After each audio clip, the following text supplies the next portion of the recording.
Na styku morza i lądu, u podnóża kamiennej góry, wznosi się budynek przypominający statek. Jest to Muzeum Miasta Gdyni, otwarte uroczyście 16 listopada 2007 roku. Od wielu lat toczyły się boje o godną siedzibę Muzeum Miasta, które powstało z morza i marzeń. Idea powołania muzeum w Gdyni powstała już w latach 60., a jego początkiem stał się tzw. Domek Abrahama przy ulicy Starowiejskiej. Szukano miejsca dla nowej siedziby muzeum. Ostatecznie władze miasta porozumiały się z dowództwem Marynarki Wojennej, aby zbudować siedzibę dwóch muzeów – Marynarki Wojennej i Gdyni. Nowoczesny budynek wzniesiono z jasnego piaskowca. Zbiory muzeum, które liczą ponad 63 000 jednostek, odzwierciedlają relację między Gdynią a morzem, są świadectwem budowy portu i miasta, w które zamieniła się mała rybacka wioska.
Muzeum posiada 3 piętra. Na pierwszym piętrze urządzane są wystawy czasowe. Drugie i trzecie piętro to wystawy stałe.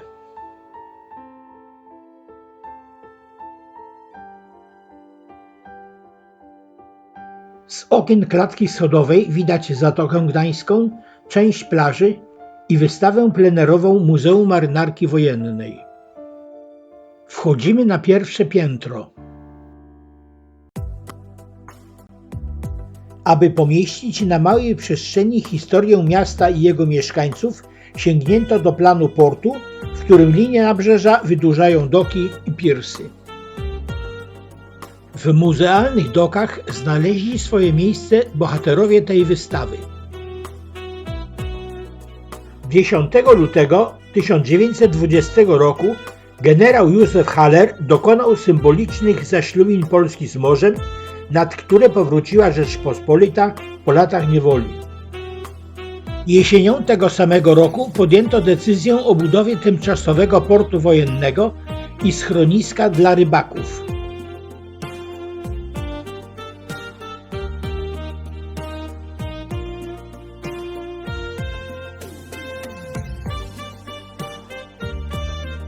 Na filmach i w wirtualnym albumie możemy zobaczyć archiwalne fotografie pokazujące, jak postępowała budowa portu i miasta.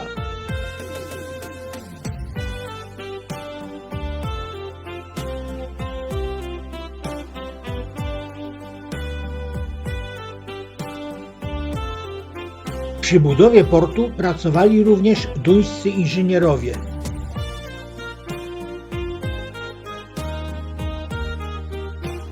Do pracy ściągali robotnicy z całej Polski. Pracy tu nie brakowało.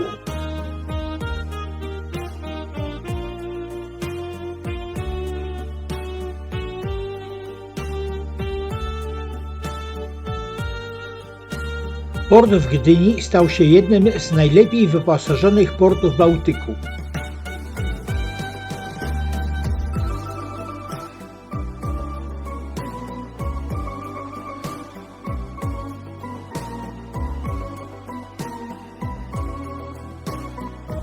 Zawiązywały się polsko-kaszubskie rodziny.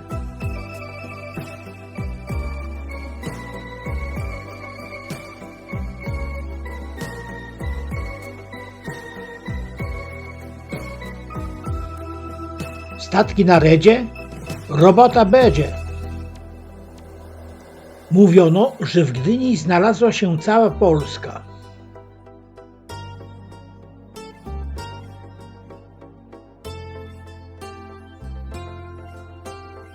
Powstawały pierwsze zakłady, rozwijał się lokalny biznes. Jak mówiono, pieniądze leżą tu na ulicy, ale trzeba się po nie schylić.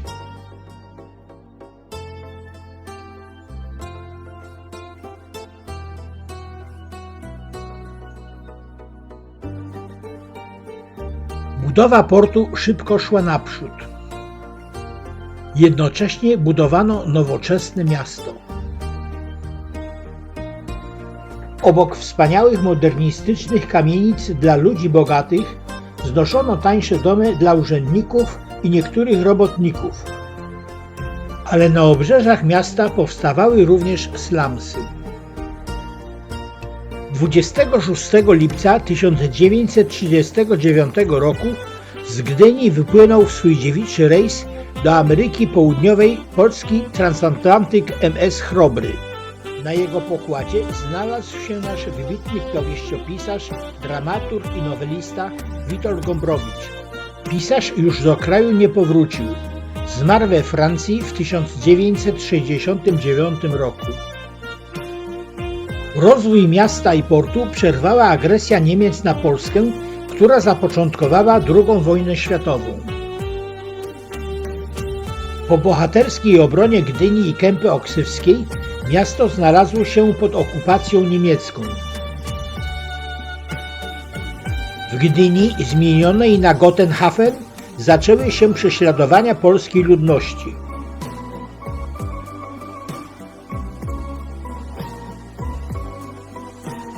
Na polskich domach zawisły hitlerowskie swastyki. Mieszkańców Gdyni wysiedlono, pozwalając im zabrać jedynie 45 kg dobytku. Klucze do mieszkania należało zostawić w drzwiach.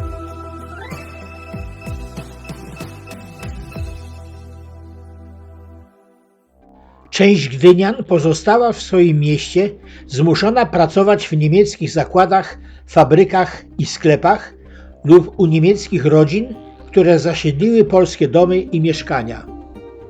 Pod koniec października w Lasach Piaśnickich zaczęły się masowe egzekucje polskiej inteligencji.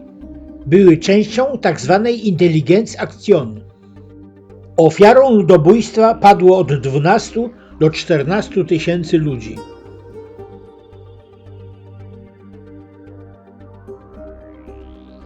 Po zajęciu Gdyni zaczęła napływać ludność niemiecka.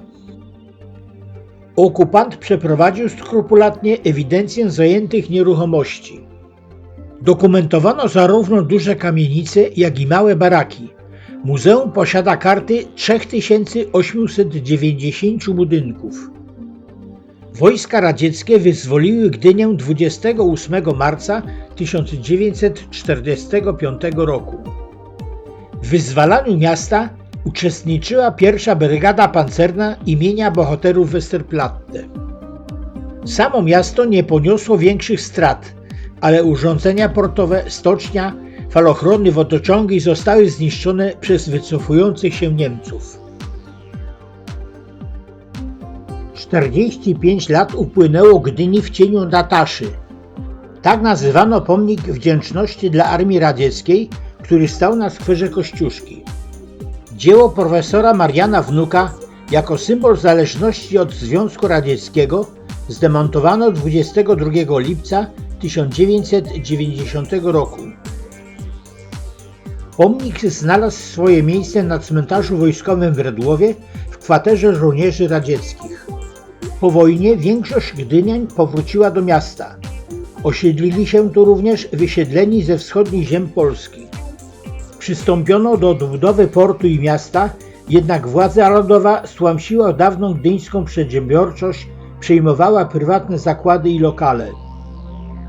Powracali również repatrianci z zachodu.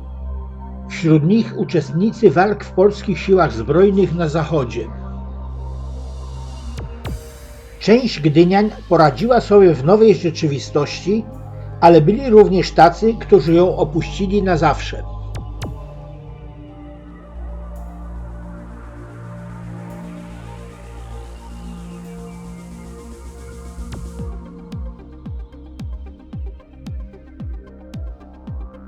Specjalnością Gdyni stały się wczasy zakupy w hali targowej, do której marynarze zwozili deficytowe towary. Działały tu nocne kluby, jak chociażby osławiony Maksim, uwieczniony w serialu 07 Zgłoś się.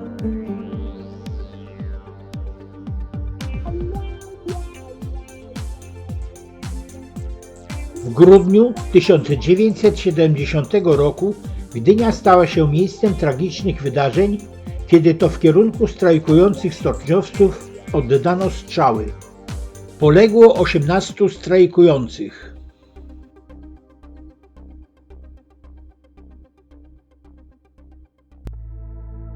Sierpień 1980 roku przyniósł kolejne strajki, a 13 grudnia 1981 roku stan wojenny i internowania działaczy Solidarności.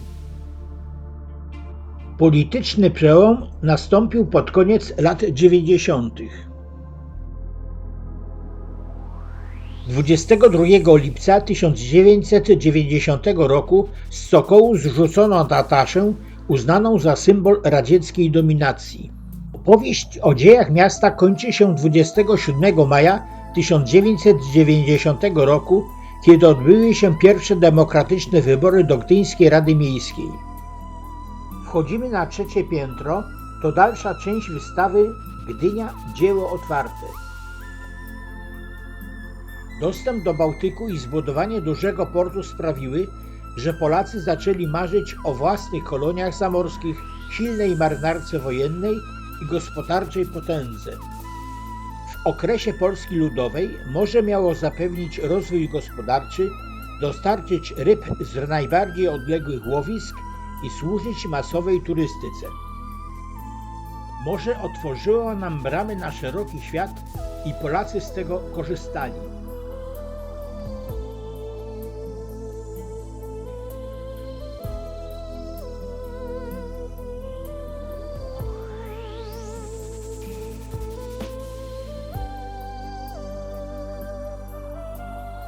Na wielu fotografiach pokazane są marynarskie rodziny. Uważane za beztroskie, życie marynarzy było i jest trudne.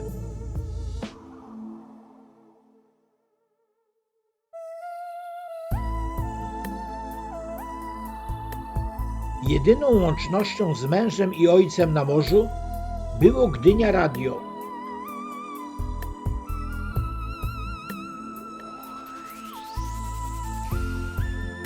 Muzeum Miasta Gdyni to specyficzne muzeum.